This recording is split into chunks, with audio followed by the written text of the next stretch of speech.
सर्वत्र भारते लोके सर्ववर्णेषु सर्वथा भजनीया भवानी तू सर्वेशा भवत ददा। इसमें लिखा है संपूर्ण भारत में माँ भगवती जगदम्बा की पूजा होती है। भारत का नाम आया सर्वत्र भारते लोके, दुनिया तो बहुत बड़ी है, भारत जैसा कोई नहीं है। भारत के कोने कोने में सर्ववर्णेषु सर्वथा, हर वर्ण का व्यक्ति माँ की पूजा करता है। गरीब से गरीब व्यक्ति, अमीर से अमीर व्यक्ति, सबके घर में माँ पूजी जाती है। यहाँ बड़ी अच्छी बात कही है, जिस दिन माँ की पूजा बंद हो जाएगी उस दिन सृष्टि खत्म हो जाएगी, संतान का जन्म नहीं होगा, खाने को अन्न और पीने को पानी नहीं मिलेगा, और सूर्य अस्तांचल के लिए चले जाएंगे, सूर्य निकलना बंद कर देंगे जिस दिन माता भगवती जगदम्बा की पूजा बंद हो गई। ये जब तक माँ दुर्गा की पूजा है सूर्य तब तक ही चमक रहे हैं, दमक रहे हैं। माँ जगदम्बा की पूजा है तब तक ही पानी में ठंडक और अग्नि में दहक होता है। जिस दिन माँ भगवती की पूजा नहीं रहेगी सृष्टि का उपक्रम खत्म हो जाएगा। कहते हैं कि परमात्मा के मन में बात आई एको हम भविष्याम है, वो एक से अनेक बनना चाहते हैं, तब वो अकेले प्रकट नहीं हुए, वो अर्धनारीश्वर के रूप में प्रकट हुए हुए।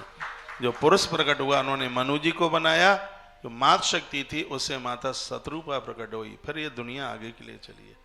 इनके द्वारा विस्तार हुआ, अर्धनारीश्वर भगवान प्रकट हुए, उसमें शक्ति की आवश्यकता पड़ी। शक्ति के बिना कुछ भी नहीं हो सकता। आदमी बूढ़ा हो जाता है तो कोई ये नहीं कहता कि इसके अंदर महादेव नहीं रहा, कमजोर हो जाता है तब बिल्कुल दुबला हो जाता है, ना कोई ये कहता इसके अंदर विष्णु नहीं रहा, ना कोई ये कहता कि इसके अंदर ब्रह्मा नहीं रहा, लेकिन ये सब कहते हैं कि अब इसके अंदर शक्ति नहीं रही। शक्ति नहीं रही, वो शक्ति क्या है?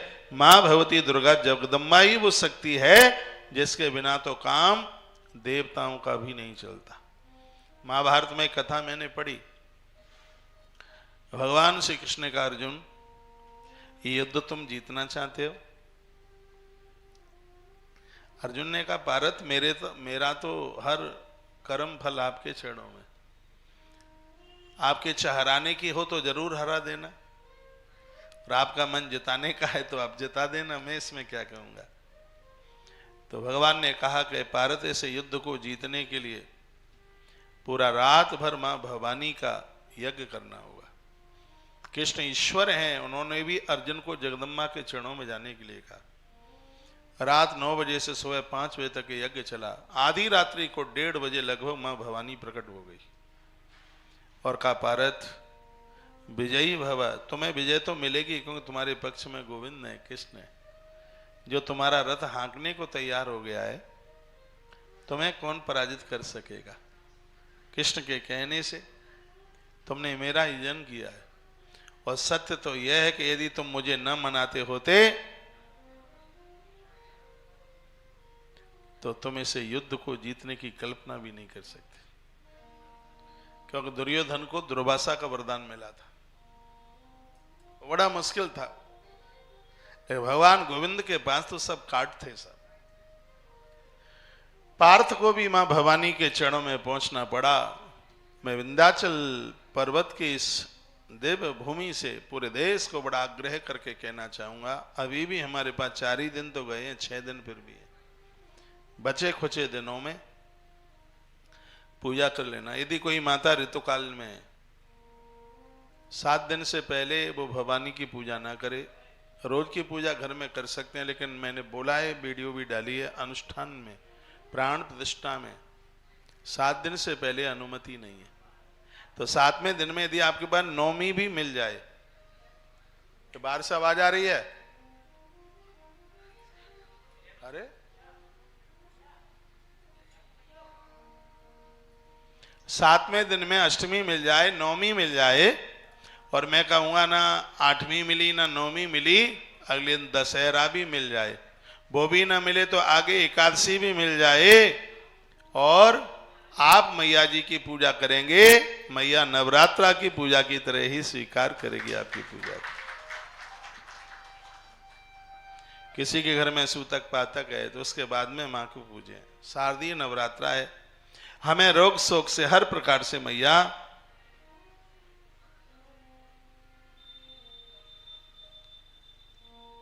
व्यक्ति को उबारती है, व्यक्ति को कल्याण करती है, आनंद देने वाली माता है। आइए मैं आपको मार्कंडेय पुराण की तरफ लेकर के चलता हूं।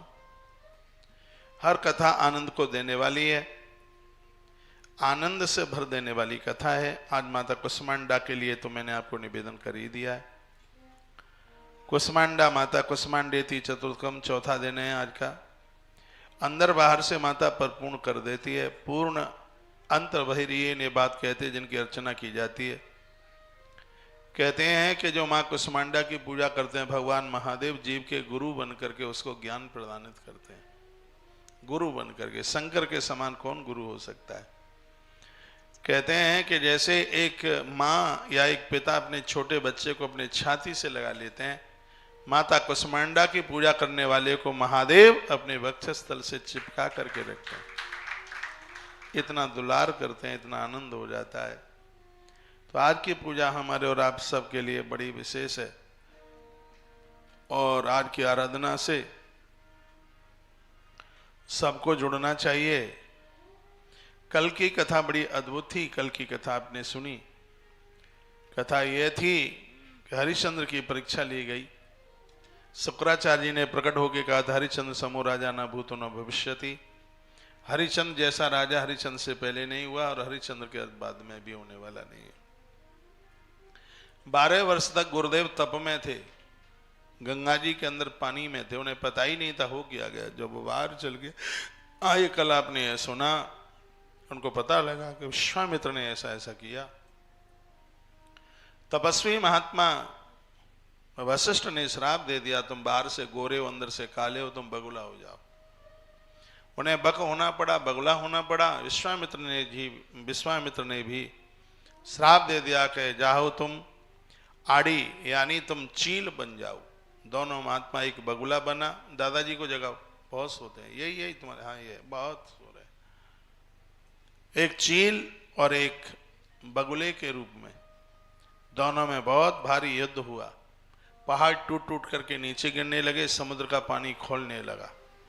तब विधाता ब्रह्मा जी आकर के समझाने लगे, तपो विघ्नश्य कर्तारौ काम क्रोध वशम गतौ परत्यज्य भद्रम वो ब्राह्मम ये प्रचुरम बलम। ब्रह्मा जी ने कहा कि साधुओं, तुम्हारी बहुत शक्ति है, तुम्हारे तप में बहुत बड़ी ताकत है, लेकिन इस धरती का तो कैसे भी कल्याण करो। तुम्हें पता है कि तुम्हारी वजह से आज पानी खोल रहा है, पहाड़ टूट टूट करके नीचे गिर रहे हैं और ये बिल्कुल ठीक नहीं है। इतने पर भी दोनों महात्मा जब नहीं मान रहे थे, तो उसी समय विधाता ब्रह्मा ने बगुला और चील का शरीर उनका खत्म कर दिया। तब वो दोनों महात्मा अपने वास्तविक स्वरूप में आए। दोनों ने अपनी गलती का एहसास किया। कहते हैं जो इस कथा को सुनेगा वो पाप मुक्त हो जाएगा। नैचैव विघ्न कल्याणी भविष्यन्ति कदाचन। उनके कार्य में कभी भी किसी भी प्रकार का विघ्न नहीं आएगा। जो कथा मैंने आपको अभी निवेदित कल भी सुनाई थी और वहीं से फिर आज आरंभ किए, कार्य में विघ्न नहीं आएगा। तेसाम पापान मनोदम तु श्रोतम ये भी कर सती न चैव विघ्न कार्याणी भविष्यन्ति कदाचन। भविष्य में कभी भी उनके कार्य में विघ्न आवेगा ही नहीं। ये इस कथा की बड़ी महिमा है। कभी बाजार आप जाएं तो एक मार्कंडेय पुराण अपने घर लेके आइए। आजकल तो गीता प्रेस का भी, हमारा वाला तो संस्कृत में महंगा आता है, गीता प्रेस का है हिंदी में, वो मिल जाएगा। जब जब नवरात्र आती है तब या अष्टमी के दिन इसको पढ़िए, सुनिए। कुंवारी बेटियां जिनको घर भर मिल नहीं रहा है, दिक्कत हो रही है, घी का दिया जला करके माता रानी के ठीक सन्मुख बैठ करके और यमुना जल से आचमन करते हुए और इस ग्रंथ को वह पढ़ें तो उनकी फलश्रुति बिल्कुल पूरी हो जाएगी। अच्छा घर, अच्छा वर प्राप्त होगा। महात्मा जैमिनी यमुना के भक्त हैं और मार्कंड पुराण के प्रमुख श्रोता हैं महात्मा जैमिनी। इसलिए मैंने माँ यमुना के आचमन की बात कही है। गंगा जल का भी कर लोगे तो कोई ऐसी दिक्कत नहीं है। तो ये बड़े आनंद की बात है। ग्रंथ सब कुछ दे देगा, सब कुछ, किसी भी चीज की कमी नहीं रहने देगा। अभी तो मैं एक दिन इसका महात्म्य आपको सुनाऊंगा कि मार्कंडेय पुराण का महात्म्य अपने आप में कितना अद्भुत है। कहते हैं कि व्यक्ति को सोचने में देर लगती है, लेकिन इस ग्रंथ को कृपा करने में बिल्कुल देर नहीं लगती। ग्रंथ तो कोई भी ग्रंथ आप श्रद्धा से पढ़ते हैं तो हर ग्रंथ की अपने आप में फलश्रुति है और वो ग्रंथ मनोकामना को पूरा कर ही देता है। पितृ साप कृता दुखा दौर मनस्यम च विवेद एतावदुक्ता वचनम जगामा स्वाश्रम मुनि चिंतयन परमोदारम पक्षिणाम वाक्यमवृतम। लास्ट में अपने माता पिता से जो अभिषिप्त थे, वो अपने पिताजी से जो श्राप वश थे, सुना वो था, भूल नहीं जाइएगा। इंद्र आए थे, पंछी का भेष बनाकर भोजन मांगा था, भूखे थे। पिता ने चारों बच्चों को अनुमति आज्ञा दी थी कि तुम इसका भोजन बन जाओ, लेकिन उन्होंने मना कर दिया। तब स्वयं पिता मरने को तैयार हो गया, तो इंद्र अपने असली स्वरूप में आए, कहा हम तुम्हारी परीक्षा लेने के लिए आए थे। इंद्र चले गए। तब उस पिता ने अपने पुत्रों को श्राप दे दिया और कहा जाओ तुम पंछी हो जाओ। और वही पंछी यहां रह रहे थे इस जगह पर, विंध्याचल पर। कहते हैं कि जैसे उन्होंने मार्कंडेय पुराण की कथा महात्मा जैमिनी को पूरे 9 दिन सुनाई, तो 9वें दिन चिंतयन परमोद्धारम पक्षिणाम वाक्यमृतम। कहते हैं कि 9वें दिन वह पक्षी मनुष्य स्वरूप धारण करते हुए मैया जी के मणिद्वीप धाम के लिए चले गए। माता रानी की इतनी कृपा है। यह कथा पंछियों का उद्धार, आत्मकल्याण कर सकती है, तो यह हमारा कल्याण क्यों नहीं करेगी। घड़ी का कांटा 1:45 पर पहुंच रहा है, कथा 3 बजे तक तो चलेगी ही चलेगी। बहुत आनंद देने वाली कथा है। और थोड़ी आगामी सूचना मैं आपको दे दूं। बहुतों को ये लग रहा है कथा 30 तक होगी, 30 तक नहीं, 1 तक होगी। 1 तारीख को कथा के टाइमिंग्स में चेंज है। सुबह 10 बजे से लेकर 1 बजे तक कथा, और 1 बजे मैं यहाँ से प्रस्थान करूँगा। नैमिषारण्य होकर के मुझे वृंदावन रात में पहुँचना है।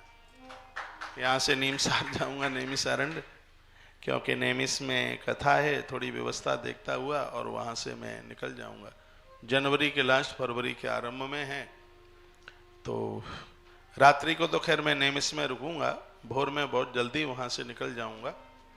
तो लोग अपने कामों से फ्री होते हैं, तब तक वृंदावन पहुँच जाऊँगा। तो 2 तारीख, 3 तारीख, 4 और 5 तारीख मैं 4 दिन से वृंदावन में ही हूँ। जो लोग वहाँ आ रहे हैं आप जरूर पधारिएगा। कार्तिक का महीना भी बस आरंभ हो ही रहा है। आज सूचना दे ही दी है कार्तिक के मास की। पूरा महीना भर तुलसी सालराम भगवान का अर्चन उन भक्तों की तरफ से होगा जो 1 महीने के दान में 31 दान में जुड़े हैं। सहयोग तो आपसे 6,000 रुपया लिया जाएगा, लेकिन 6,000 रुपया दे के आप लाखों रुपए में भी ये काम नहीं कर पाएंगे। इसलिए क्योंकि आपके पास पैसा तो होगा, लेकिन देना, क्या दान देना है और कहाँ देना है ये आपको नहीं पता। ये आश्रम हर वर्ष करता है, तो इस वर्ष भी करेगा। तो उसमें आप भी अपना नामांकन हर वर्ष की तरह करा लेना। 6,000 रुपये का सहयोग है। और इसके प्रसाद में शंख प्रदानित करेंगे। चाहे तो आप वृंदावन में आ जाइए, गोपाष्टमी वृंदावन में मनाइए। 15 दिन का गोपाष्टमी महामहोत्सव तुलसी तपोवन गौशाला हर वर्ष मनाती है। हमारा एक प्रमुख उत्सव है ये। मैया जी का वंदन पूजन होता है। दुनिया में गोदान होते होंगे, लेकिन तुलसी तपोवन गौशाला का तो गोदान भी बड़ा अद्भुत है। स्वस्थ गाय और एक विधि विधान के साथ में उनका गोदान होता है। उसके लिए आप नामांकन करा लें, रजिस्ट्रेशन नंबर ले लें। और रजिस्ट्रेशन नंबर ऐसे नहीं मिल जाएगा, कुछ पैसा जमा करके वो रजिस्ट्रेशन नंबर आप ले लें। जब भी आप आओगे पूरे साल में अपना रजिस्ट्रेशन बताना, लिस्ट हमारे पास होगी, तब ही आपका गोदान एक विधि विधान के साथ पूरा हो जाएगा। देश में ऐसा कोई भी न रहे जिसकी कम से कम एक गौ माता तुलसी तपोवन गौशाला में ना रहे। आपकी गौ माता यहाँ रहेगी तो यह समझ लीजिएगा हमें भी जल्दी अब भोजन करने का मौका मिल ही जाएगा। हम पूरे देश के हर ब्लॉक से प्रधान जी के नंबर लेते हुए, उनके नीचे उनके गांवों के नंबर लेते हुए और गौ माता के अभियान को बहुत दुरुस्त करने के लिए जा रहे हैं। मैं वीडियो डालूंगा, मैं प्रार्थना करूंगा उन प्रधानों को, उनके नीचे काम करने वाले लोगों को, क्योंकि ये गांव ग्रामीण क्षेत्र दुरुस्त होगा इस बात के लिए तो गौ माता बच जाएगी। अब शहर के लोग तो सहयोग ही कर सकते हैं, अब उनके पास तो कहाँ जगह है गौ माता को रखने के लिए। और गाँव में देहात में तो खूब जगह भी होती है। मैं उन्हें कहूँगा भैंस कम करो और गौ माता ज़्यादा रखो, क्योंकि गैया मैया के बचाए बिना देश की समस्या का समाधान नहीं हो सकता। सरकार को इसके लिए बहुत भरकम प्रयास करने चाहिए। कान के ऊपर ठिपड़ी रख कर के लोग सो रहे हैं, ये देश में सबसे ज्यादा अपराध, सबसे ज्यादा कोई पाप हो रहा है तो वो गाय मारी जा रही है। गौ माता बहुत ज्यादा गाजर मूली की तरह कतरी जा रही है, मारी जा रही है। और ये स्थिति रही तो कुछ ही समय में सब कुछ खत्म हो जाएगा, कुछ भी नहीं बचेगा। इसलिए मैं आप सबको बहुत आग्रह पूर्वक, निवेदन पूर्वक कहना चाहूंगा कि आप इस गौवंश के लिए आगे चल करके आए। हम ईश्वर नहीं है, परमात्मा नहीं है, लेकिन अनुभूति होती है। गाय को बचाना बहुत ज़्यादा जरूरी है। गाय नहीं बचेगी, सब कुछ खत्म हो जाएगा, कुछ नहीं बचेगा। आप सब सीधा वृंदावन चल करके आइए और 1 लाख गौ माता का हम संकल्प लिए बैठे हैं।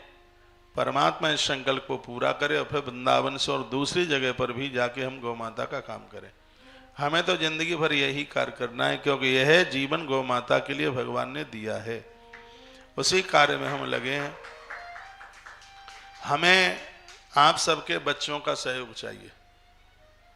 आपके बाकियों के सोशल मीडिया का जमाना है, यहाँ से जो भी वीडियो बात कही जाती है, मैं तो अपने स्टाफ को कहूँगा कि तुम 4-4 घंटे मोबाइल चलाते हो फ्री होने के बाद में, तो उसमें कुछ अच्छी सी वीडियो हैं गौ माता के लिए निकालो। आजकल तो सर्च करके भी बहुत कुछ मिल जाता है। लगभग 500 से ज़्यादा वीडियो तो हमने गौ माता के लिए डाली हैं, बहुत महात्माओं ने डाली हैं। उनकी वीडियो निकालो, ये मन सोचो कौन सा महात्मा है, उससे क्या फर्क पड़ता है। गैया मैया की बात घर घर तक पहुंचनी चाहिए, लोगों को पता लगना चाहिए। अरे नाक में गौ माता का घी डाल लो तो माइग्रेन की बीमारी खत्म हो जाती है।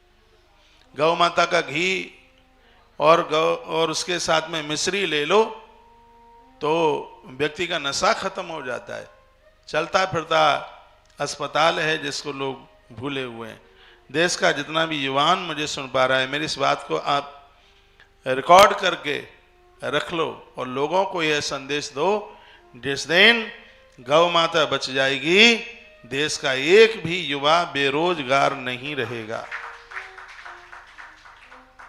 आपको किसी भी क्षेत्र में सफलता नहीं मिल रही है, आप 10 गायों की व्यवस्था कर लो, रखो, उनका मूत्र विक्रय करो, गौमूत्र, उसका गोबर, उसकी खाद बनाकर उसका विक्रय करो। ये कंपनियां तुम्हें इतना पैसा कभी नहीं दे सकती। घर बैठे कम से कम 10 गाय पर तुम 1 लाख रुपया तो कम से कम तुम बचाओगे। 1 लाख रुपया कम से कम।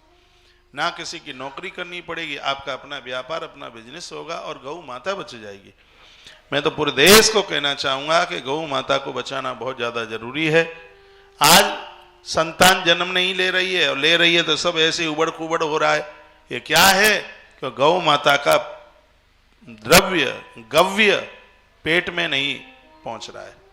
नारी बांझ हो रही है, पुरुषों की मर्दानगी समाप्त हो रही है, माथे की सोच समाप्त हो रही है। इसलिए क्योंकि आज गौ गव्य धरती पर नहीं है। इसलिए सरकार को चिंतित होना चाहिए गौ माता को बचाने के लिए। गैया मैया न बची तो सब सुपड़ा हो जाएगा, लेकिन जब तुम खड़े होगे बचाने के लिए तब बहुत ज्यादा देर हो गई होगी। ये मेरी सूचना, प्रमुख सूचना में से एक सूचना है। और एक बात कह करके और मैं आगे चलूं, वो ये है कि एक दिन की संपूर्ण पूजा के साथ आप जुड़ेंगे। अनुष्ठान से यदि कुछ पैसा बच भी जाता है तो सौभाग्य की बात यह है, इतना बड़ा गौ हॉस्पिटल वृंदावन की धरती पर तैयार हो रहा है, जहाँ एक बार में 40-40 गायों का ऑपरेशन हो जाए। इतना बड़ा थिएटर बन रहा है, उसके लिए कोई अलग से अनाउंस तो करते नहीं। पूजा पाठ में से जो पैसा बच जाता है वह उसमें लगा देते हैं। तो आप एक एक दिन की पूजा कितनी है, 1100 रुपये का ना के बराबर सहयोग। कल कोई बहन ने मैसेज भी लिखा था, कितना थोड़ा थोड़ा सहयोग लेकर के, और महाराज कितना ये अद्भुत काम करा देते हैं। देश बहुत बड़ा है, आप थोड़ा थोड़ा कर देते हैं तो उससे हो जाता है। तो उसमें आप 1100 रुपये का सहयोग, एक पाठ भी आपका हो जाएगा। वेदियों पर सभी देवताओं का आह्वान किया गया है, वह पूजा हो जाएगी।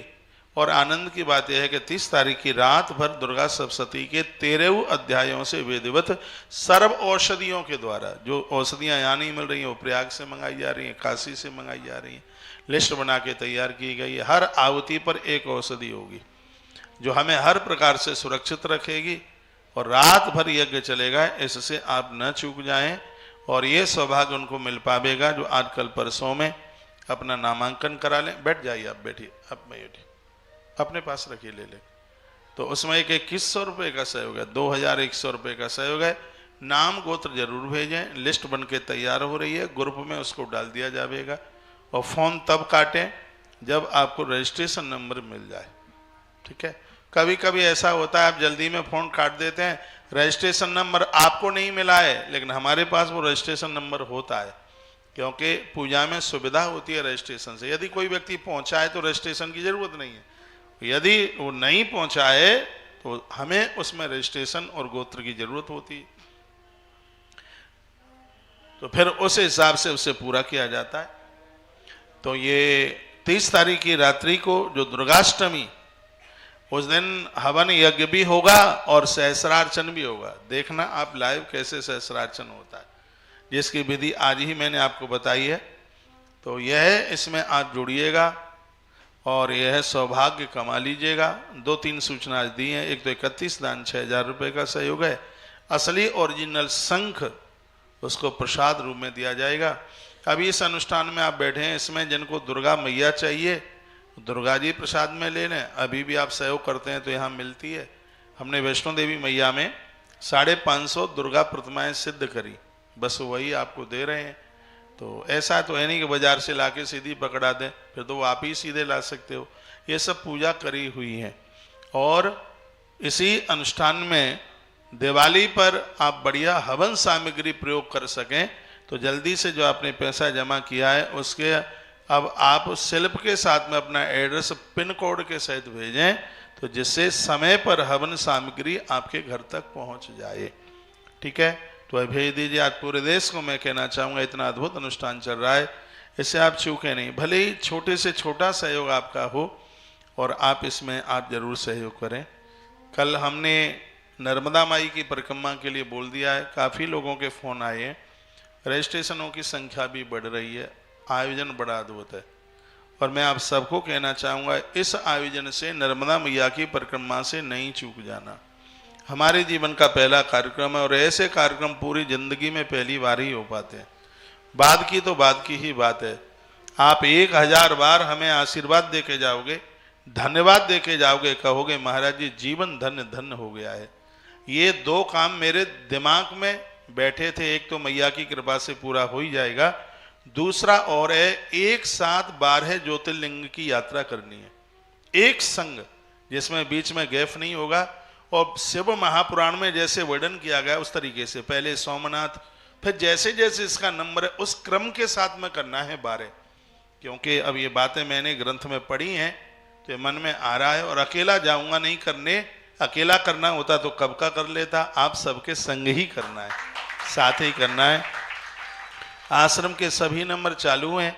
मां नर्मदा की परिक्रमा के लिए आज ही आप अपना रजिस्ट्रेशन, कुछ पैसा जमा करके रजिस्ट्रेशन नंबर आप ले लें, क्योंकि इसमें संख्या ऐसे लोगों की बढ़ रही है, मुझे लगता है 15 दिन में ही नाम पूरे ना हो जाए, क्योंकि अभी तो मुझे 2 ही दिन हुए हैं इसके अनाउंस को करने में। और हमारे पास जो व्यवस्था है बस उतना ही नाम लेंगे जितनी हम व्यवस्था कर चुके हैं, आगे हमारी व्यवस्था नहीं होगी। और जितना हम संभाल पाएंगे उतना ही, क्योंकि 21 दिन की यात्रा बहुत लंबी यात्रा होती है, उसमें व्यवस्थाएं बहुत हैं, कार्यकर्ता लोग बहुत हैं। तो उसमें आप बहुत जल्दी से अपना रजिस्ट्रेशन करा लीजिए। आश्रम के सभी नंबर चालू हैं, अभी टाइम है, 2-3 बार में उसका पैसा आप जमा कर देना। कुछ जमा करके आप एक बार रजिस्ट्रेशन ले लें, जिससे हमें ये ठीक से पता लग जाए कि अब हमें और क्या एक्स्ट्रा व्यवस्था करनी है।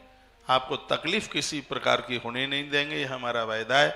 सबसे बड़ी बात है कि नर्मदा पुराण के आयोजक भी तो आप बन रहे हैं। मैया जी के जल से प्रत्येक दिन महाअभिषेक करने का सौभाग्य प्राप्त होगा। शुद्ध देसी घी के भंडारे के साथ एक गाड़ी में सिर्फ 16 लोग, बढ़िया ऐसी गाड़ी है, कहीं किसी भी प्रकार की कोई दिक्कत नहीं। सामान थोड़ा हिसाब से लेके आना, ये नहीं कि एक आदमी 4-4 बैग लेकर के आ जाए तो उठाने में भी बड़ी दिक्कत हो। तो अपने बच्चों को कहिए कि टिकट, सबसे पहले तो टिकट ले लो उज्जैन की, और उज्जैन में 4 तारीख को, पहले 4 से आप पहले पहुंच गए तो अपनी व्यवस्थाएं आपको खुद करनी पड़ेंगी। हमारी व्यवस्था 4 तारीख से, 4 तारीख को 10 बजे से 9 बजे 10 बजे इतने बजे आपकी ट्रेन पहुंचती है। पहले खूब प्रसाद लीजिए, नहा धो के तैयार हो जाइए, फिर मैया जी को चुनरी उड़ाएंगे, फिर गढ़कालिका दर्शन, हरसिद्धि मैया, भैरव बाबा, चिंतामणि गणेश और सांदीपनी आश्रम और मंगलनाथ और भगवान महाकाल का दर्शन, ये उज्जैन के दर्शन, और 84 महादेव 5-6 तारीख में, तो ये पूरे हो जाएंगे। 7 तारीख को फिर हम वहाँ से निकलेंगे। 7 तारीख को रात्रि को शाम को नहा धो करके भगवान ओमकारेश्वर का दर्शन, और तत्पश्चात 8 तारीख को मैया जी का चुनरी पूजन करके और ज्योतिर्लिंग ममलेश्वर भगवान का दर्शन करके यात्रा आरंभ कर देंगे पूजा करके, और फिर कुछ घंटों चलकर हम महेश्वर पहुंचेंगे। माता अहिल्याबाई का प्रमुख स्थान यही था, अपनी गद्दी यही बनाई थी। फिर नर्मदा मैया के किनारे पर ऐसे अद्भुत घाट मैंने तो काशी में भी नहीं देखे ऐसे घाट। ऐसा महेश्वर है। मैया जी के, अहिल्या मैया के महादेव अभी भी महेश्वर में है। वो महादेव जो अहिल्याबाई मैया जी की मृत्यु पर प्रकट हो गए थे। मैया जी, अहिल्या मैया जब सिग्नेचर करती तो लिखती थी आदेश महादेव का। कहते हैं कि इसकी मृत्यु पर मां नर्मदा की आंख में आंसू थे। इतनी बड़ी भक्तानी भगवान शंकर की ये देवी थी। कहते हैं कि स्वयं भगवान महादेव ने अंतिम संस्कार माता अहिल्याबाई का किया। बहुत बड़ी गोभक्त थी। माता अहिल्याबाई के नाम से ही तो इंदौर नगरी बनी है। और मुझे लगता है कि यदि यात्रा कराने वाले महेश्वर यात्रा लेकर के ना जाएं तो मेरी माई की यात्रा ही अधूरी है, समझ लीजिएगा। तो फिर बड़वानी रात्रि को रुकेंगे, फिर आगे का पड़ाव दूसरे दिन होगा, वो बताते ही रहेंगे। अमरकंटक जहाँ मैया जी उद्गम, मैं कहूँगा कि यह यात्रा 2200, 2500, 2600 किलोमीटर की नहीं है। ये यात्रा पूरी 4000 किलोमीटर की यात्रा है। पूरा 4000 किलोमीटर गाड़ियाँ चलेंगी। पानी के शिप में बैठ करके भी कुछ यात्रा है। तो हर प्रकार से, और यात्रा में एक एक क्षण में ये दास आपके साथ होगा। पूरा आनंद लेंगे, सब समझाते रहेंगे। एक माइक हाथ में होगा, लाइव टेलीकास्ट में पूरी दुनिया देख रही होगी कार्यक्रम। यात्रा तो और भी पहले वही होंगी, लेकिन गौ माता के सानिध्य में होने वाली प्रथम नर्मदा यात्रा मैया जी की बहुत अद्भुत होगी। तो आश्रम के सभी नंबर चालू हैं। उन नंबरों पर आप जुड़ते हुए ये सौभाग्य, ये मौका आप कमा लें। ठीक है, अब हम चल रहे हैं आगे, कथा को बढ़ा रहे हैं, और 2 पंक्तियां मैया जी के चरणों में करते हैं हम समर्पित। क्योंकि 1 बज गया है। सत्संग के जितने भी श्रोता हैं वह सब तुलसी तपोवन यूट्यूब चैनल पर जुड़ करके और आज की पूरी कथा का आप आनंद लीजिए। तुम काली हो कल्याणी माँ, जहाँ जहाँ देखूं तेरी योग माया। ये हमने कलकत्ता में गाया था, देवी भागवत की कथा हुई थी, और वही पंक्तियां याद कर रहे।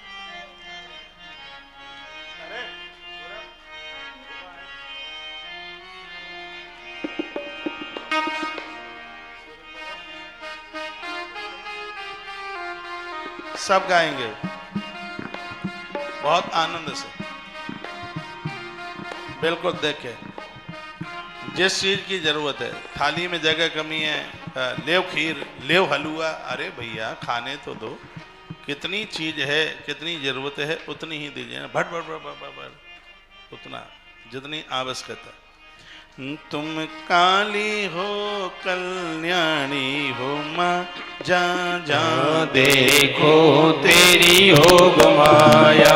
तुम काली हो कल्याणी माँ, जा जा देखो तेरी योग माया।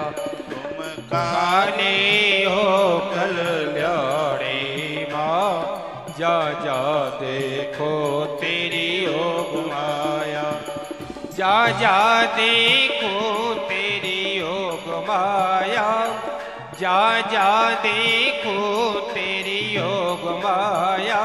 तुम काली हो कल्याणी माँ, जा जा देखो तेरी योग माया।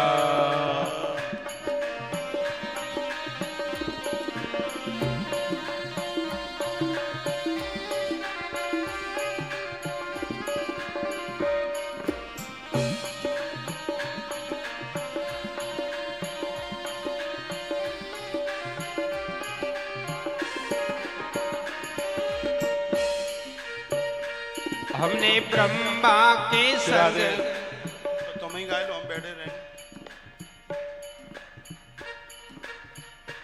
हमने ब्रह्मा के संग ब्रह्माणी देखी, हमने ब्रह्मा के संग ब्रह्माणी देखी, हमने विष्णु के संग ब्रह्माणी देखी, हमने विष्णु के संग मां लक्ष्मी देखी, हमने विष्णु के संग मां लक्ष्मी देखी, शिव शंकर की तुम्हें गौरा रानी मां, जा जा देखो तेरी योग माया, कानी हो कल्याणी मां, जा जा देखो तेरी योग माया।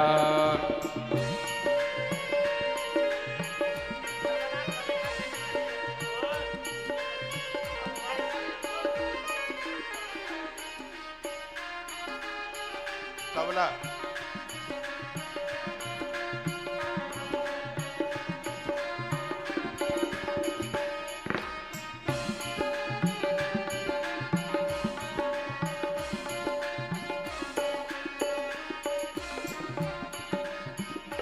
हमने राम के संग सीता देखी, हमने राम के संग सीता देखी, हमने लक्ष्मण के संग और मेला देखी, हमने लक्ष्मण के संग और मेला देखी, हमने लक्ष्मण के संग और मेला देखी, राजा दशरथ की तुम बहू रानी मां, जा जा देखो तेरी योग माया, तुम काली हो कल्याणी मां, जा जा देखो तेरी योग माया।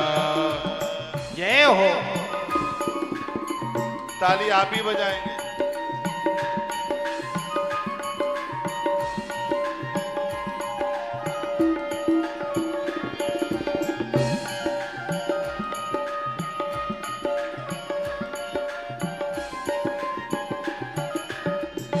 हमने गिरधर के संग मीरा देखी, हमने गिरधर के संग मीरा देखी, हमने श्याम के संग रुक्की मेरी देखी, हमने श्याम के संग रुक्की मेरी देखी, प्यारे मोहन की तुम रानी मां, जा जा देखो तेरी योग माया।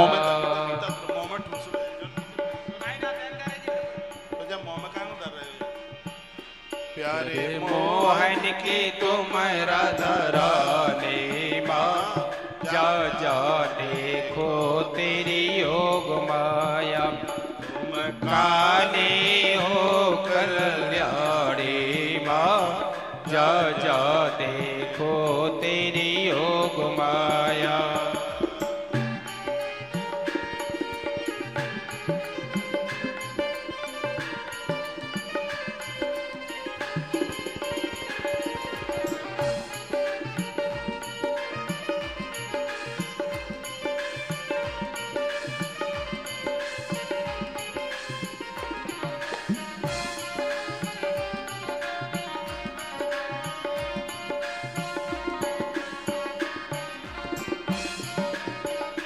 हमने हनुमत के संग गणपति देखे, हमने हनुमत के संग गणपति देखे, हमने मैया के संग भैरव लांगुर देखे, हमने मैया के संग भैरव लांगुर देखे, हमने मैया के संग भैरव लांगुर देखे, प्यारे भक्तों की तुम रखवाली मां, जा जा देखो तेरी योग माया, तुम काली हो कल्याणी मां, जा जा देखो तेरी योग माया, काली हो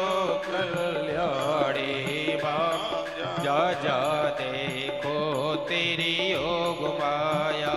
हमने राम के संग सीता देखी, हमने राम के संग सीता देखी। हमने लक्ष्मण के संग उर्मिला देखी, हमने लक्ष्मण के संग उर्मिला देखी। राजा दशरथ की तुम बहू रानी माँ, जा जा देखो तेरी योग माया। तुम काली हो कल्याणी माँ, जा जा देखो तेरी योग माया। जा जा देखो तेरी योग माया, जा जा देखो तेरी योग माया।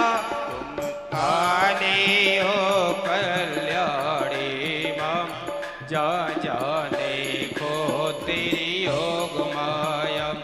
तुम काली हो कल्याणी माँ, जा जा देखो तेरी योग माया। तुम काली हो कल्याणी माँ, जा जा देखो तेरी योग माया। तुम काली हो कल्याणी माँ, जा जा देखो तेरी योग माया। तुम काली हो कल्याणी माँ, जा जा देखो तेरी योग। बोल साचे दरबार की जय हो, जयकारा शेरोवाली दा बोल साचे दरबार की जय हो। तुम काली हो कल्याणी माँ, जहाँ जहाँ देखो तेरी हो माया। तुम काली हो कल्याणी माँ, जहाँ जहाँ देखो तेरी हो माया। हमने ब्रह्मा के संग ब्रह्माणी देखी, हमने ब्रह्मा के संग ब्रह्माणी देखी। हमने विष्णु के संग लक्ष्मी देखी, हमने विष्णु के संग लक्ष्मी देखी। हमने विष्णु के संग लक्ष्मी देखी। हमने विष्णु के संग लक्ष्मी देखी। शिव शंकर की तुम गौरा रानी हो माँ। जा जा करके तुम गौरा रानी हो माँ, जा देखो तेरी हो माया। तुम काली हो कल्याणी माँ, जा जा देखो तेरी हो माया। बोलिए माता रानी की जय हो। कीर्तन थोड़ा ही ठीक है, नहीं हमारा ब्रांड कमजोर हो जाएगा, नहीं तो कहेंगे ये भी गाने वाले ही महाराज हैं। फिर तो बस थोड़ा सा कीर्तन इसलिए क्योंकि आप सोए नहीं, इसलिए। कीर्तन बुरा नहीं है, संगीत बुरा नहीं है, हमें बहुत अच्छा लगता है। रात्रि को गीत सुनते ही सुनते सो जाते हैं। कथा के लिए टाइम कम मिलता है। आप भी अब उतना भी बैठने में सक्षम नहीं रहे हैं। मैं हर पंडाल में श्रोता देखता हूँ, 3 घंटे की कथा में, 3.5 घंटे की कथा में 20 बार कमर तोड़ते हैं, पाम तोड़ते हैं। इतने कमजोर हो गए हैं चाय पीते पीते। सही माना जाए तो कमजोरी का कारण चाय है। जवान बच्चे, उनमें मिगी नहीं रही, अंदर की ताकत नहीं रही, खान पान इतना बिगड़ गया है। मैंने कितनी बार आपको प्रार्थना की, आप स्वस्थ रहना चाहते हैं तो सुबह गर्म पानी, दोपहर में छाछ और रात में दूध पीना नहीं भूलिएगा, आप स्वस्थ रहेंगे। इस कलयुग में भी लंबी उम्र जी लेंगे। पानी के दोष खत्म हो जाते हैं उसको गर्म करने से, उबालने से।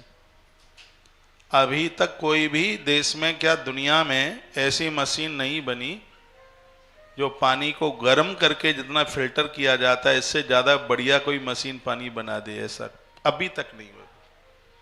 तो गर्म पानी शुद्ध और स्वच्छ कर देता है पानी को, गर्म जब उसको उबाल लिया जाता है, फिर अपने आप ठंडा होता रहे, फिर उसे पीजिए।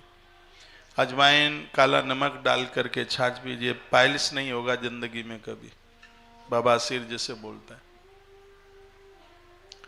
रात्रि को सोते समय आप दूध ले लेते हैं, थोड़ा हल्दी, अभी तो नवरात्रा चल रही है, नवरात्रा में हल्दी नहीं चलती, अजवाइन नहीं चलती, मेथी नहीं चलती, ये चीजें हैं जो नहीं चलती। हींग तो चलती ही नहीं है बिल्कुल भी। मसालों में ये चीज़ें नहीं चलती हैं, जीरा चलता है, बस रामरस और जीरा। ज़्यादा मसालों के चक्कर में अभी इस व्रत के समय पर ना आप पड़े, बस इतना ही साधारण सा आप ले लीजिए। बहुत लोग तो टमाटर का भी परहेज कर लेते हैं, कर लें तो ठीक है। बहुत लोग लाल मिर्च तो किसी व्रत में चलती ही नहीं है। हाँ, लोग हरी मिर्च ले लेते हैं। वैसे व्रत के लिए काली मिर्च ही ग्रंथों में बताइए, किसी भी ग्रंथ में हरी मिर्च के लिए बोला ही नहीं है व्रत में, पर लोगों ने अपने अपने स्वाद के लिए स्वीकार कर लिया। काला नमक नहीं चलता व्रत में, नहीं चलता, नहीं चलता है। गोभी एक भी नहीं चलती। बहुत लोग पत्ता गोभी व्रत में खा लेते हैं, नहीं चलती है। हाँ, घिया लौकी चलती है। कुछ व्रत ऐसे हैं जिसमें लौकी भी नहीं चलती, कुछ व्रत हैं ऐसे जिसमें कद्दू भी नहीं चलता, कुछ हैं ऐसे। व्रत में पेठा को बहुत ज़्यादा स्थान दिया गया। कोटू वगैरह का तो नाम आता ही है, खैर उसमें सामक चावल, जैसे समा का चावल कहते हैं। तो ये चीज़ें हैं, यदि इसको ठीक से कर लिया जाए, दूध के ऊपर, फल के ऊपर, तो हर व्रत ही अपने आप में बड़ा प्रभावशाली होता है। कुआर का महीना चल रहा है, लोग कुआर के महीने में, चातुर्मास में दूध छोड़ देते हैं। तो सीधे दूध मत खाइए, उसका खीर बना करके खा लो। उसे थोड़ा लौकी डाल लो, खीर बना लो। समा का चावल डाल लो, खीर बना लो। हाँ, आप कहोगे तो ऐसे चल जाएगा। अरे जब दूध का दही बन के ले सकते हैं, दूध की मिठाई बना के ले सकते हैं, तो दूध की खीर बना के क्यों नहीं ले सकते? उसका स्वाद चेंज हो जाता है, उसका रूप स्वरूप चेंज हो जाता है। तो उसको इस तरीके से आप ले सकते हैं। आप हमसे बोर तो नहीं हो रहे हैं? आपके बीच में तो कथा ऐसे हो रही है जैसे किसी कमरे में बैठ करके बात चल रही हो।